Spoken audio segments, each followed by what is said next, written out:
So it is showing that we're live. So coming to you live from the subarctic. Here I am. It's still dark out. It's not anywhere near as cold as it used to be. It was 34 degrees when I got up this morning. We still have a solid 4 feet of snow on the ground. Today we have Anneliese Rennie. And where are you coming from? I am in Michigan. So hang on a second here.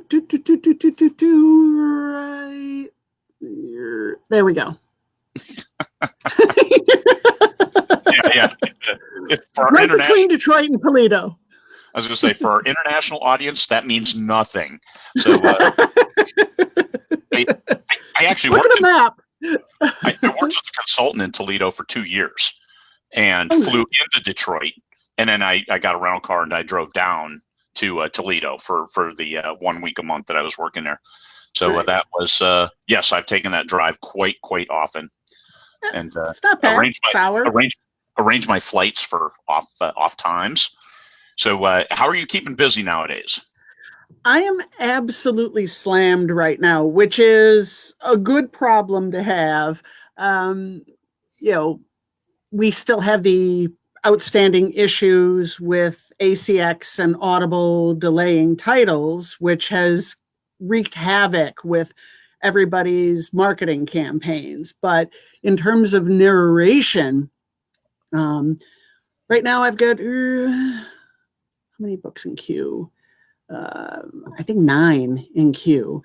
I just finished a nonfiction about the Lakota tribes. It was a biography. It was beautifully written. I really enjoyed doing that. But finding someone to help me research the Lakota language was very challenging. I'm working on a couple of romances. And one by a Canadian author, one by an American author. I do a lot of game lit and lit RPG. So if folks are familiar with that, and I know you've got more than a few of those authors in the group, so everyone should be familiar with those. I'm on book 3 of World Tree Online by Mark Carlson. And those books all run about 20 plus hours. So they take me a few months to do. Okay. Let's back up. What? Sure. You have a colorful background, and you do sports. You were talking about a gig that just got canceled, the Yo-Yo World Championships. Correct. Yeah. My day job, quote unquote, I started a company 16 years ago in the live streaming space, which actually puts us a year older than YouTube. Yeah. And we went into sports production, and we primarily provide content to ESPN, but also Fox and CBS, and we have a DirecTV contract. So it really depends. But what we're known for is our niche content. So all that cornhole that's on ESPN, yeah, that'd be us. Cherry pit spitting, stone skipping, pizza acrobatics.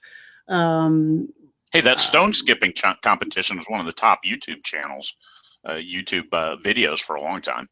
Oh, yeah. And it's amazing because all of them are Guinness Book of World Record holders, every single competitor at the pro level. I mean, and that's the best part. It's like these people are pros. So they get paid to do this. They get paid to spit cherries and throw stones and, all kinds of crazy stuff. Spin pizza dough. Who knew that you could earn money spinning pizza dough? In the Marine Corps, we had a how far could you pee contest that I'm glad was not live streamed or videoed anywhere. The guy who won was a dynamo, and the distance was most impressive. So good on you for our SEC compatriot. I believe he was from Alabama. So well practiced at that. Anyway, we're the Ocho, which of course made famous by not just ESPN but dodgeball. And so that's the thing, is that we're a primary provider for the Ocho when it runs. And we usually end up having about 4 or 5 programs on there. So this year it was stone skipping, cherry pit spitting, the lumberjack world championships, and the pizza acrobatics. Oh yeah, the lumberjack is great. Yeah. And their gig is still on for this year, as far as I know. So where's that? Minnesota? It's in Wisconsin. Wisconsin, okay. Yeah, it's in Hayward, Wisconsin, which might as well be in Canada. So yeah. Well, you sound like you're from Canada to me, or Wisconsin. So I can see Canada from my office window. Yeah, I'm that close. So okay, good deal. Good deal. All right. The narration. Narration is your gig. Right now you said you're slammed. You have as much work as you can handle. So let's talk about narrating. How do you prepare yourself to narrate a book? Well, I'm a little different because I came out of radio. So I don't really have that acting background. Although having said that, my master's degree is in opera. But back when I did it, it was park and bark. Nowadays, because opera is televised and it's in the movie theaters, a lot of them, they study acting and, all that kind of stuff, but they didn't when I studied it. So I have to get a lot of coaching. And so a lot of times before I do a book, I get a coaching on acting and production style. And then if it's something like Game Lit that usually has a lot of accent work or really heavy characterization work, I'll get a totally separate coaching in terms of that and then go from there. So I do that. And when I start to prep the script, and this is the one thing that a lot of new narrators don't understand, is that you don't just sit down with it and start reading it and make funny voices. You read it once just for the story, just for the enjoyment of it. You read it a second time and you start to mark out transitions and passages and tonal shifts in the action. So you mark all of that. Then you go through and you mark for breath. So, especially if you have a long run-on sentence, and yes, authors like to write long run-on sentences, that you really have to plan around those. And you definitely have to plan around those tonal shifts. So then you go through and you mark all of that. And then some folks do this, others don't. I do it. I color code all the characters. I assign them a specific color. And then if they have a specific accent, I was trained that you basically make a sound bite and you put that in your I annotate. And that's the nice thing. I annotate, because most of us use iPads or some sort of tablet as our device that we work with. And I annotate lets you record audio directly to it. And so, especially if you're doing a series, because you'll do a series and you'll have that one character that pops up for a few lines in book 1. And then all of a sudden in book 3, they're the main character and you have to go back and dig out whatever you did. So it's really useful for that. So then once you mark all the stuff, then what Johnny Heller always recommends and Pat Fraley recommends is do a mumble through. And you literally just and just get the words in your mouth, and then after all of that, you start recording. So sure. Yeah.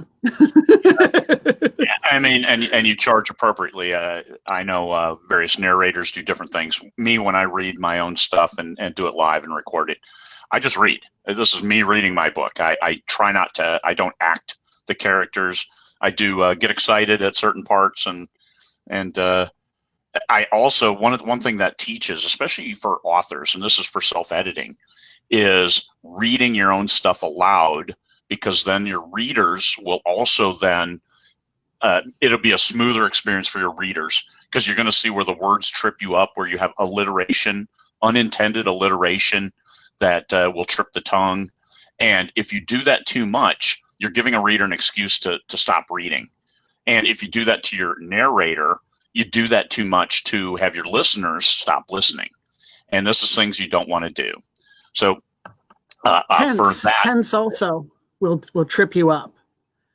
Tense? When you certain tenses, like there's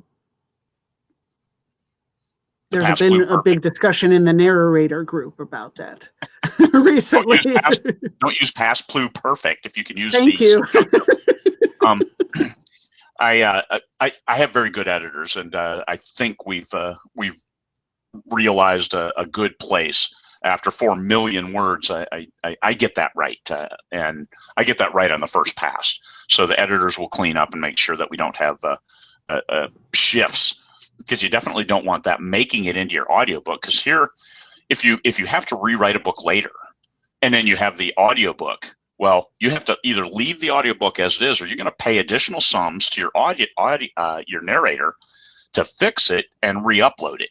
Yeah. So this is things I wanted to get away from my pen name and go back to just my real name, because that's my brand.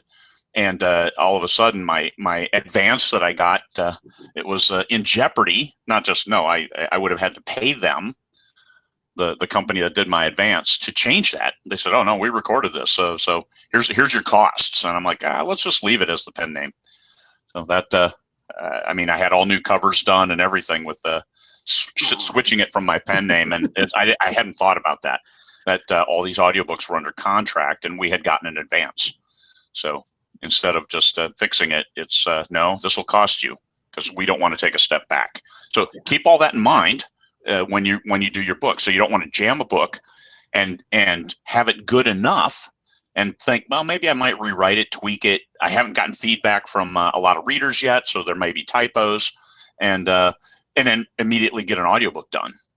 Because I'll tell you, there are some narrators that if your book goes to them with typos, they will charge you to fix it. Some folks are okay and they'll roll with it. Like, if it's minor stuff, you just fix as you go, but I've definitely heard narrators talk about getting manuscripts that really weren't ready for narration. And that's the issue. It's not a few typos. If a narrator tried to charge me for a few typos, I'd fire him, and would not recommend them. It's okay to have a conversation. I've sent them through my editor. I've sent them through proofreaders. I've sent them through beta readers. So I know mine are as clean as they can be. But a narrator, don't waste your narrator's time either, because I'm sure they have lists of authors they don't want to work with. So what have you narrated something where you're reading it and you're like, I don't want my name attached to this, and then kicked it back? I have a story. Okay. So I was hired to do, it was a fiction, but it was somewhat autobiographical, at least according to the author. And she didn't give her MC a name, called her she. And it happened to be LGBTQ. So just imagine the main character's name is a pronoun, and it was she, because she had to refer to the other female characters. And it was insane. It was absolutely insane. And it made it very difficult to figure out who was talking. So that was issue number 1. And we tried to work through it. But the other thing is, the author didn't understand that narration is a creative process, And so I would she had okayed the first 15. And then I started, I pushed up all the chapters and she started listening to them. And she sent me back pages of notes that said, at this time mark, please take 3 seconds pause. Please take 1 second pause. And it was pages of this stuff. And I just stopped and I said, no, we're done.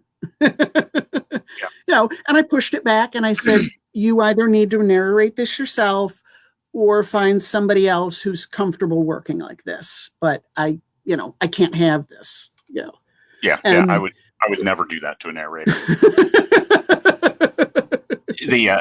One of my editors, I sent her stories and she said, thank you for giving me something fresh. She said my last 3 jobs, editing jobs, said it was like frustrated men sitting at home in their basements. She said they were so misogynistic. She's like, I told them, don't put that I edited this on your when you publish this, because because I could see a narrator. Hey, here's a good story. It looks fun, and all of a sudden you've got people waving Nazi flags, and the protagonist is like, yeah, the go Nazis. And you're like, what the hell? I don't want my name associated with this one, Maria. Jesus, let me get the hell out of here. Yeah. So and I have other pseudonyms, that I use for other titles. And okay. I know that there are some narrators who turn down certain books. The content may not align with their personal, moral, religious beliefs, that kind of thing. There are some narrators who won't do erotica. There are, things like that.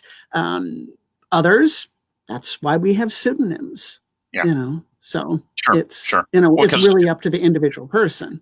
It's work and hiding it behind a pseudonym. That's a different way. I mean, because some people it's, hey, this is my job and I may not always find it tasteful, but this is my job. And this is a way to work through that individually and personally, because you all have your brand. I mean, you have your brand, right. And I have my brand. I don't write open door sex scenes, and I won't. But I will swear like a Marine, because I are one. Well, and people say to me, well, why do you use one? And I say, well, because my company's a content provider for ESPN on the other side. They're owned by Disney, and they do background checks on everybody, and they are very invasive background checks. So, you bet. And there's a lot of discussion. I'm sorry. They have their brand to protect. Correct. Exactly. Yep.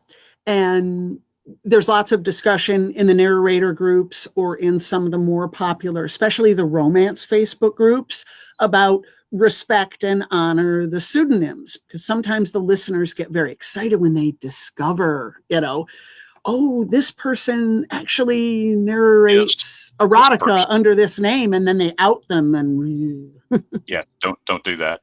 Yeah, that's bad. Verboten. Yeah.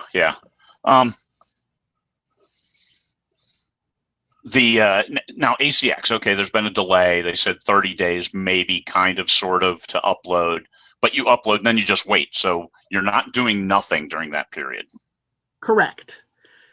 Usually at that time, you're trying to align with the author, or if it's something that I'm publishing, then obviously I'm, handling it all. But you're trying to line up, your marketing campaign and your advertising campaigns, and, who's going to take care of what piece, what groups are you going to post in, and all those kinds of things to basically get the word out.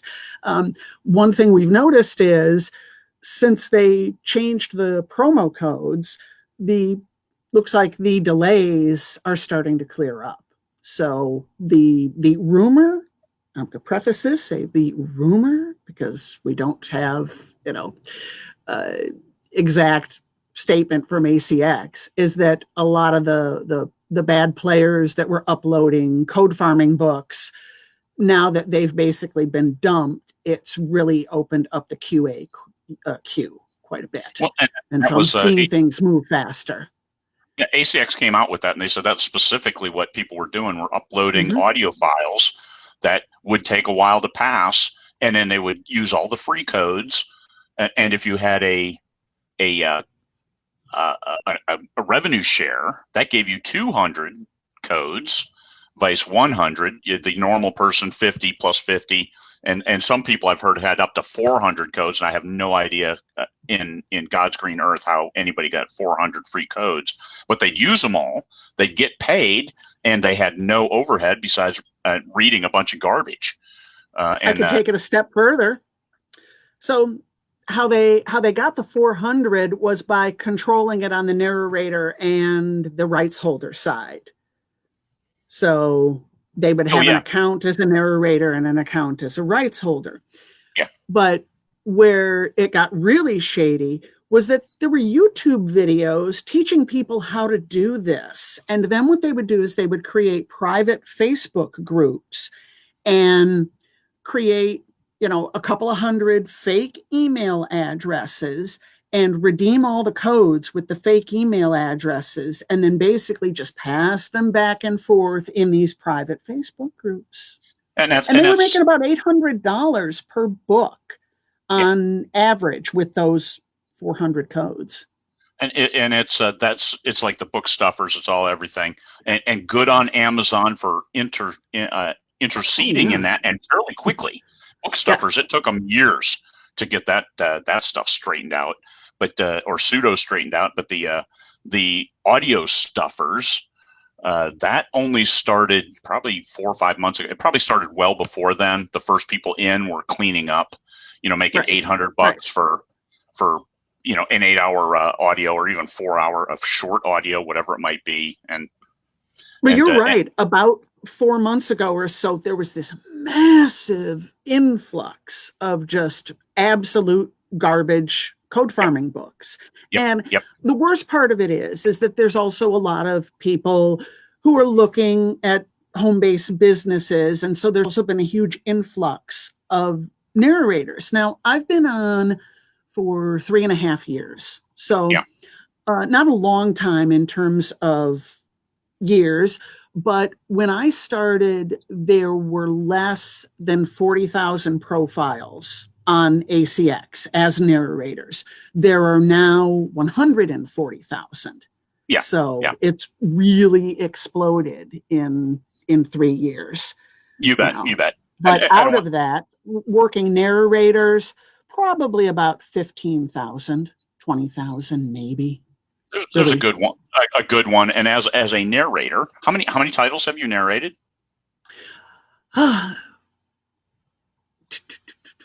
Sorry. 79. How do you help your authors promote them? Well, now that we don't have promo codes, but you do. It's just you don't get paid for them. Right.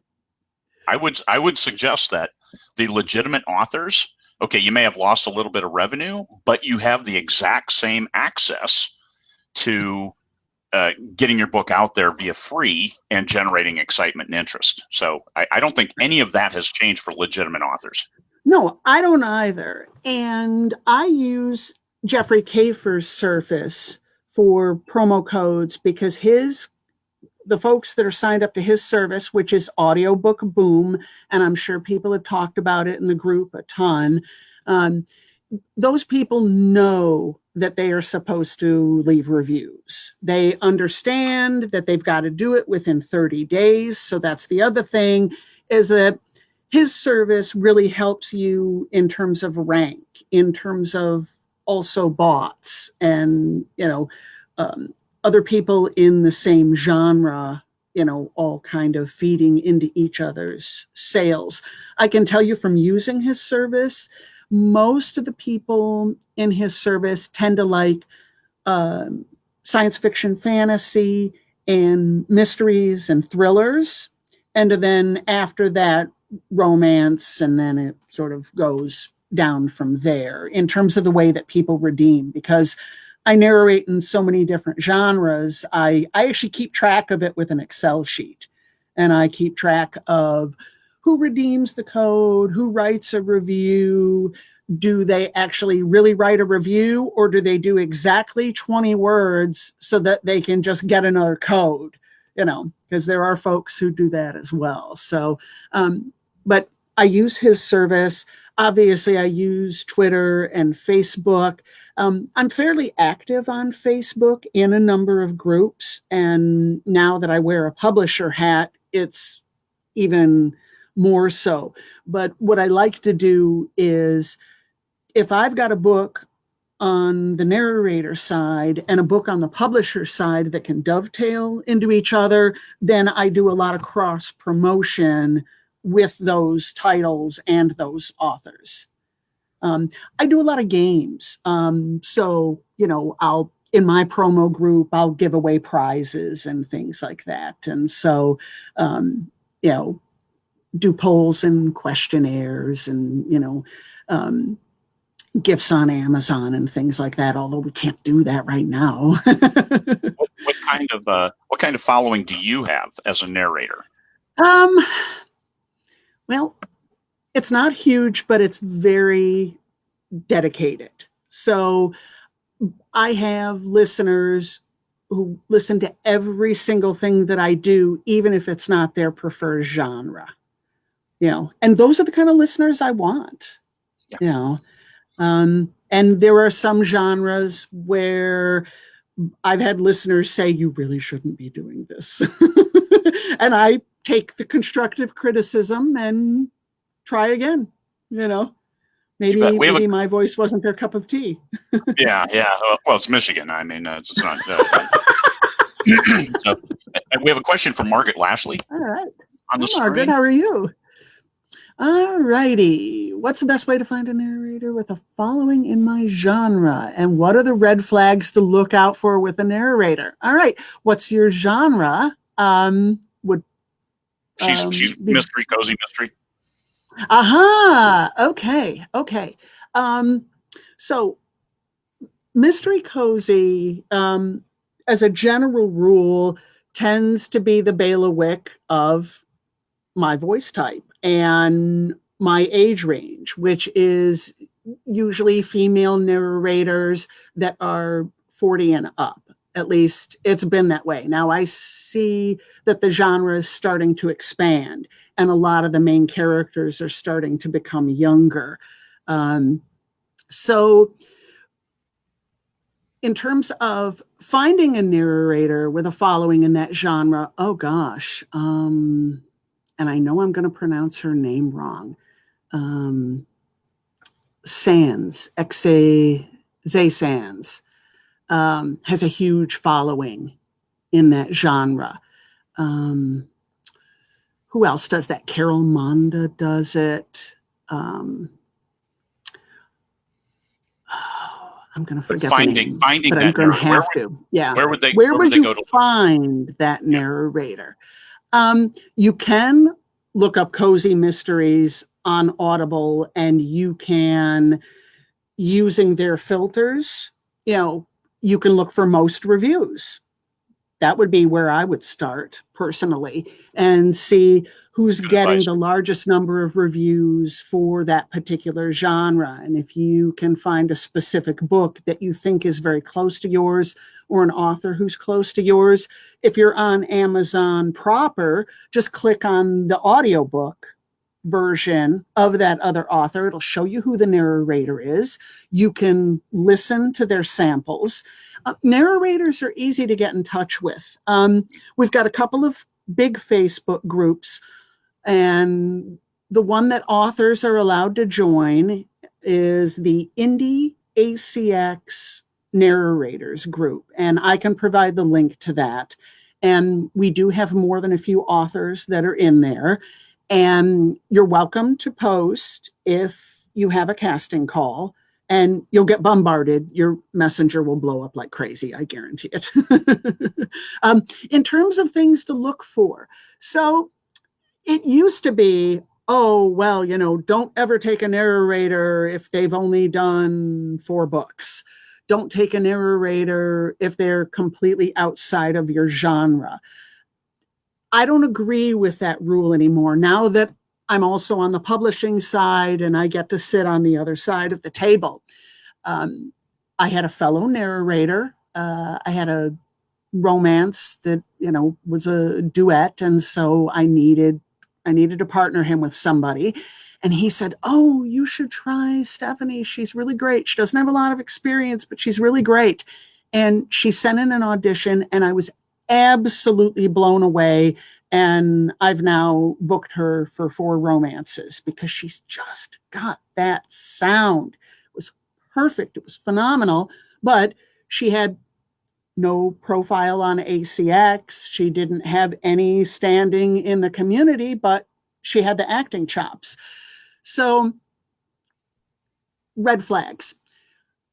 Red flags that you really need to look out for are the poor technical skills.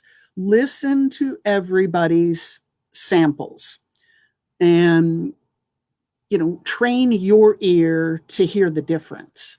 You're gonna hear a big difference between somebody that has a properly treated home studio and a decent microphone and the person who's sitting in their kitchen with a USB mic plugged into their laptop.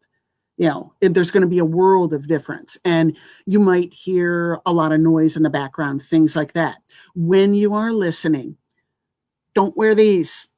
Wear an actual good headset, noise canceling as much as possible, because what you want to listen for are artifacts, poor noise floor, rumbles in the background, things like that. Those are all things that will get flagged in the process when you actually upload your audio. So let's say you're going through Find Away Voices or Spoken Realms or, Podium or My Company or anybody else, and you hand over these files and say, okay, this narrator gave me everything. Well, it'll get stopped every single time, every single platform. So,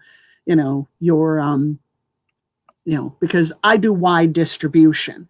So I also do Overdrive and Kobo and Libro and Google Play and all of that kind of stuff.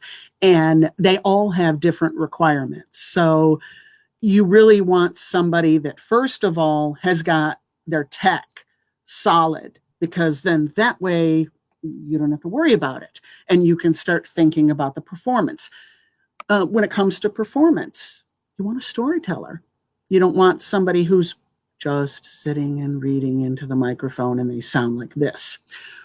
Or you've got folks. I'm more exciting than that, mind you, but that's me.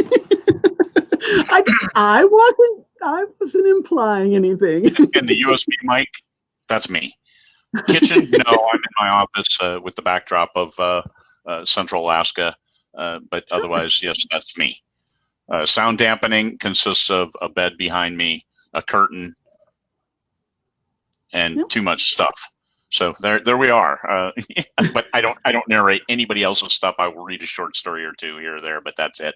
So right, but you're probably also not taking those files and trying to push them up to Audible, and that's really my point. Is that the first we hired a guy on one series, and just an outstanding actor, but we were paying per finished hour.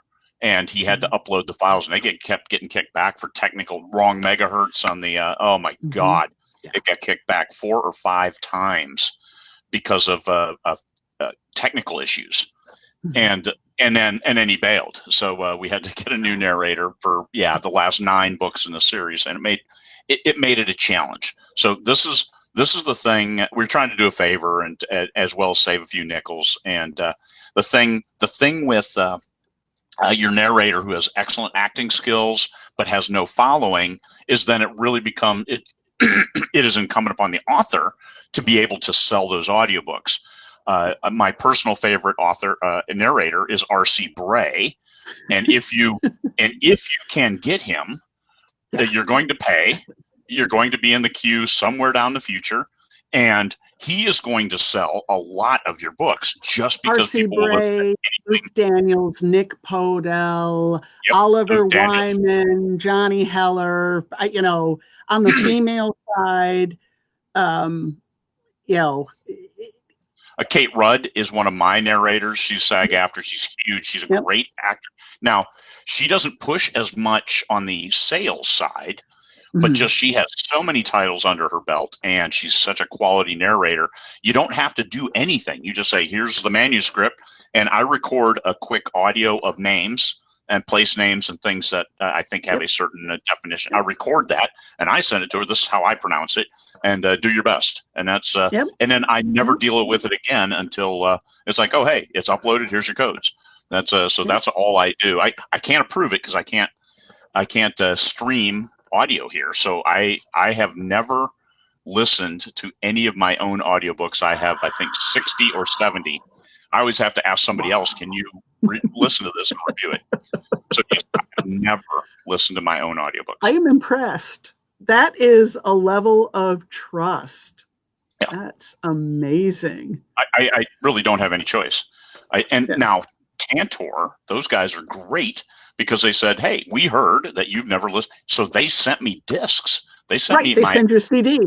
I just had an author that I'm going to sign. She's out of Spain, and her agent, as we're doing the negotiation, says, well, do you provide hard copies? Well, I could. Normally. But no, not normally, because to do a run of 100 CDs is about $1,000, you know, and then I'm sitting on 100 CDs just to give one to the author and one to the narrator, and then maybe get rid of them at conferences. My pockets aren't that deep yet.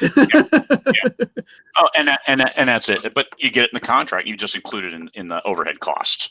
Right. And Tantor did such a great job. So I have those. Now all I need to do is listen to them. But I actually might start tomorrow. We're going on our 1 day every 2 weeks run, and my wife is going to run in and get go do all the shopping while I wait in the truck. And so I think I'll bust out the CD and start listening to my own shit. I mean, great stories. So that's where we are. But the red flags is a key thing to look for. What else about a back and forth while you're that's another thing.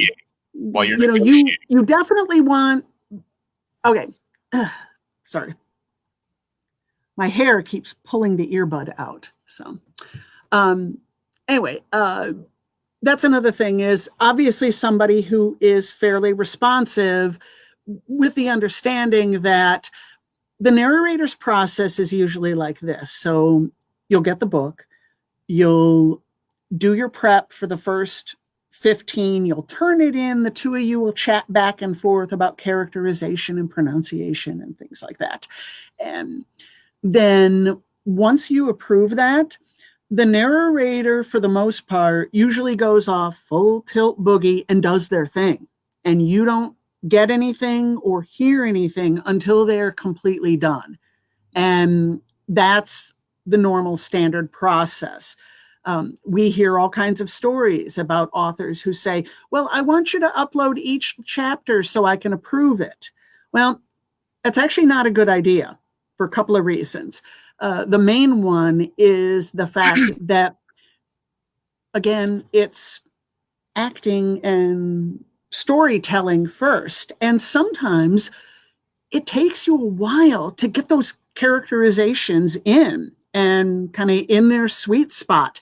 And I know I do, and I've heard other narrators say the same thing. We'll do the book, and I may not hit my groove till chapter 6 or 7, and I've still got another 20 to go. And then when I get completely done, I go back and re-record the first few chapters, because then the characterization is solid, the accents, the voices, whatever. So to do chapter at a time would really kind of mess up that process. It would take longer. It would create extra work, blah, blah, blah. There's ruin the flow. All of that. Ruin the flow. Exactly. Reason number 2 is dovetails into this, which is that, again, there are acting choices that you make, and if you get into the habit of checking each chapter as you go, that kind of turns the author into the director. And again, that's not the traditional process. Now, with larger publishers, a lot of times they bring in a director. But again, it's kind of like filmmaking, where the screenwriter basically writes the screenplay and then they go away and a bunch of other people make this thing happen. And audiobooks are a very, very scaled down version of the same thing. And so as long as the communication is flowing between the two of you, and that your narrator's working on it and you've agreed on your first 15, you should be in pretty good shape, How many words an hour do you when you're finally recording? How many words an hour do you do? Industry standard is about 3,000. I run a little bit slower than that. So, but I can do about 4 hours in the booth a day before my voice really starts to give out, and understand that's taking a break roughly every 20 minutes. Okay. So. Because I know when a finished audiobook is like 9,000 words in an hour of finished production. Yeah. So recording that, it's about a third of that. Okay. Right. I mean, because I did radio, I've got a ton of audio editing experience. I don't usually edit my own stuff. I actually do pass it off to an engineer and have them do it. But if I have to do a first pass through, my ratio tends to be about 3-to-1. So if you include the prep and, putting together a very rough draft before I pass it on, just to get rid of breaths and things like that. So we have the ubiquitous Facebook user asking, how do you maintain consistency across narration sessions? Before I answer this, there was another one previously who said that I did one of her books back in 2018, but it said Facebook user. So I can't thank you personally, but whoever you are, thank you. Yes, and then the instructions at the front of those comments, you'll find, here's what you need to do so we can see who you are on our Be Live feed. We are not in Facebook. This sends the feed to Facebook. So that's how the interaction, and Facebook is protecting your privacy, even though you can laugh at that, but they are. Be Live does not have access to your user data unless you give them that access. And that's a real simple process. You're not giving them full access to post on your behalf and do other stupid shit. It's just so we can see who you are. Right. So, anyway, it's just so that you can play in the chat room. Yeah. So how do I maintain consistency across narration sessions? Oh boy. Especially with the, 24-hour long book that takes me 3 to 4 months to do. It's really hard. It's really hard. The sound bites help. Usually what I have to do, because of the sports broadcast stuff, sometimes when I have to go travel for 4 or 5 days, that means that I'm separated from the process for a fairly large chunk of time. So I have to come back in and I have to listen to the previous chapter and basically imitate myself and get my voice back into that groove. And that's another little trick that narrators do. So for those of you authors that are self-narrating, when you're coming back in, even if your break's only been for a day or a couple of days, listen to that chapter in advance and read along with yourself, get yourself back into that voice and the tone and tempo and all of that. And strongly suggest that you re-record the very last segment of the previous chapter as you move into the next one. And then that transition's got the exact same tone and tempo and everything else. So. Okay. Oh boy. Margaret, this is an excellent question. And I know everybody can read it, but I have the habit of repeating the questioning for audio only. If you have a series, is it okay to do just the first book and see how it goes sales-wise, or will that anger audio fans? Well, the ones who are invested are going to be pretty frosty about it. Yeah. But people understand that it happens. There is an author in your group who is very successful, and he is very successful on the ebook side as well as the audio side. He has a series that has 4 books in it, and he only put 3 in audio. And when people ask, where's the 4th book? And he said, we did the numbers on it, and the amount of money it costs to do the full multicast production, we couldn't make it work. And people were disappointed. But, ultimately it comes down to, can you afford it? I had to make this decision, with one of my authors on the publishing side recently. Again, 4-book series. The first 2 did really well. The third got caught up in that huge QA delay. And, it's really had issues in terms of trying to get it released. And so, we just said, we're not even going to go to 4.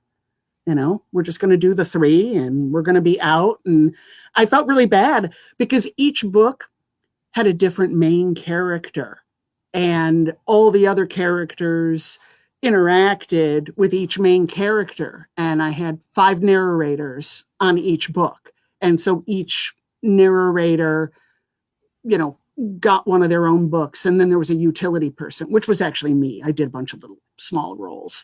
And I had to go to one of the guys and say, I'm really sorry, you're not going to get your book. You're not going to get to do that main character. Yep. But it's a reality.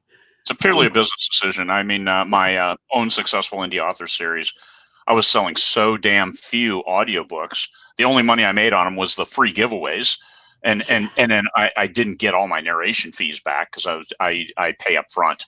So it just paid per finished hour. So I own all that. But it was a business decision. Sorry, the 5th book in the series is not going to be on audio. Just all there is to it, because there's only so much hemorrhaging you can do of your cash before it's like I'm supposed to be running this business and I'm not. And if you've sold 20 audiobooks, I think you can tolerate 20 mad fans if you contact them and just let them know. Hey, it's okay. It's not going to be an audio, but now text to voice, and there's a lot of things you can do that aren't as sexy as a really narrated, acted version of your book, but it's tolerable if people have no other choice, whisper sync and things like that. So you have to make wise business decisions. Don't make emotional business decisions based off 20, 30, even 100 people. If you paid $5,000 to have an audiobook narrated by a high-end narrator and get it done right and all this, and you have 50 or 100 people bought it, you're losing your ass. And if that's how you want to run your business, more power to you, but I would not recommend it. So we've had someone join us. Everybody meet Boo. Hey, Buttface. Yeah. The cat. Yeah, most people have their furry helpers, and dogs are so happy with the stay-at-home orders. They're getting like five walks a day. They're living outside. There's dad and mom all the time, coming out to play with them. The kids get out of the house. They're getting chased out into the backyard, and so they're playing with the dog. If I can anticipate a follow-up question and go ahead and answer the unasked question, I'd kind of like to. So the follow-up question that usually happens after this one, Margaret, is it okay to switch narrators in a series? And on that one, it can go either way. It can either really work or really tank. And it's hard to know. If the series is really well established and you're swapping out a high profile narrator for, another high profile narrator, usually that will work. I mean, you'll get grumblings. You're always going to get, I liked the way that this person voiced this and that. I know on some of Jim Butcher's series, you see a lot of people crabbing about that kind of thing. But as a general rule, you try not to for the most part. If you absolutely have to, you have to. And we all understand. I mean, some narrators quit the business. Some narrators pass on. Some narrators move into different genres. So, you can have a, 7-book series and lose somebody after book 4. It does happen, and you're probably going to take a little bit of a hit. But if the book is doing consistently well, the hit should be small. I had to switch narrators on the one because the one I had for the first book, it was about 7.5 hours finished. It took him a year. Short. It took him a year. And now this is where you as the author need to clamp down quicker. We were trying to do a favor again, and just it killed all momentum of that series because we like this should take a month. We'll allocate a month because this was his only project. And took a year for a 7-8 hour audiobook. So we recontracted, did the next 3 books at 9 hours each. And our narrator finished all 3 in a month and a half. Wow. While doing other books, while narrating a lot of other books. Right. So because once he was in the characters, like I can just do these one right after another and did a great job for us. So there's a certain time to be tolerant. But once we passed the 3-month point, it was like, yeah, whatever. We've already lost momentum. So please get it done. Please, we begged them, and still. So just understand, you as the author are in control, but there's certain things to be in control of. Like when we talked with Ryan Schwartz, the cover artist, you want to make sure that you're controlling the right things. Don't be telling your cover artist, hey, put 42 leaves on this tree that you can't see except the highest resolution, and nobody looks at your cover like that. So understand that there are some limitations and some creative artistry that you need to let these professionals handle.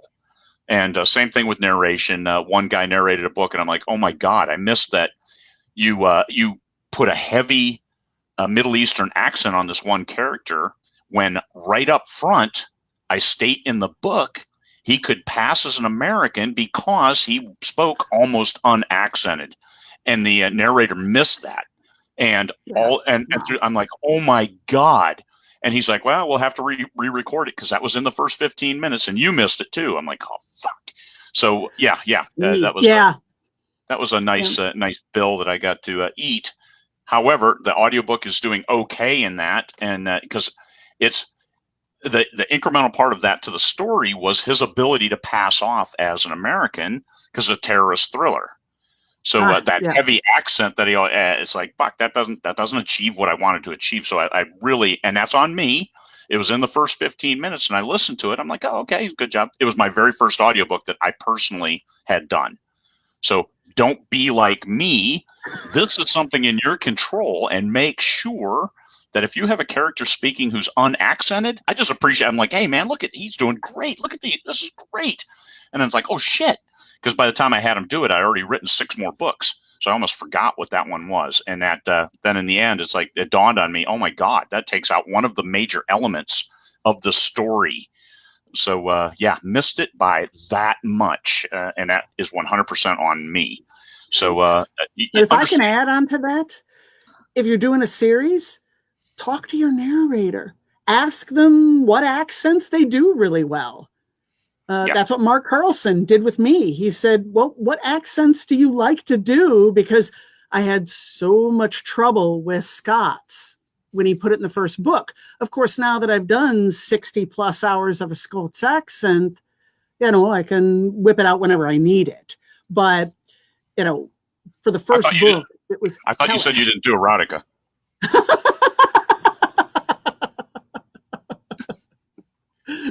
So don't be whipping that out here. I'm not gonna put that pseudonym out here in this group. You'll just have to discover it and see if you recognize my voice. But yeah, so Mark does that all the time, and he'll say, okay, book 4, I'm gonna have Russian, I'm gonna have Indian, I'm gonna have Chinese, And I said, I'm kind of shaky on this. Can we change it up? And then he changes it up. So, yeah. That's good. Once again, working with your narrator to work within their constraints as well. Not everybody does all those accents well or convincingly, or should.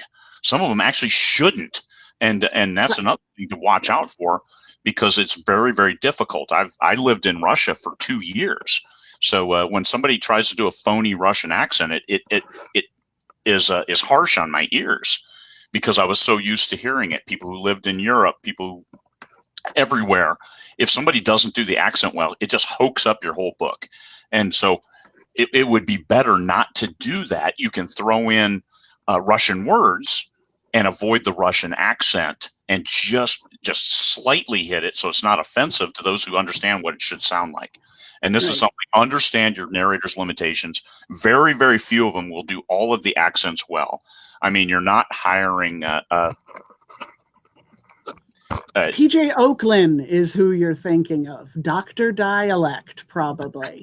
The man of 100 voices. And it's not a joke. He actually did a book where he did 100 different characters, all with a different voice. And I think he won an award for it. So he should, because that is a significant challenge. Yeah. So this is and he's a big coach in the industry too. So that's the other thing. The two big dialect coaches are PJ Oakland and Joel Leslie Frumkin. And between the two of them, that's where most narrators get their dialect training.